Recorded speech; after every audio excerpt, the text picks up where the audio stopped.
एका युवकानं उधार घेतलेले पैसे परत केले नाहीत, त्यामुळे त्याचा मित्र संतापला. मित्राला अद्दल घडवण्यासाठी त्यानं थेट मित्र चालवत असलेली नवी कार स्वाहा केली.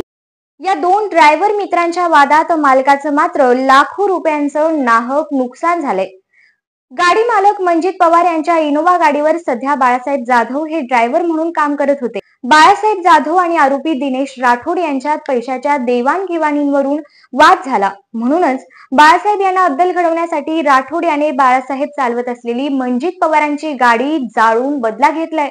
विशेष म्हणजे दिनेश राठोड हा देखील यापूर्वी मंजित पवारांच्या गाडीवर चालक म्हणून काम करत होता. त्यामुळे त्यानं असं टोकाचं पाऊल उचलल्यामुळं आश्चर्य व्यक्त करण्यात आलंय.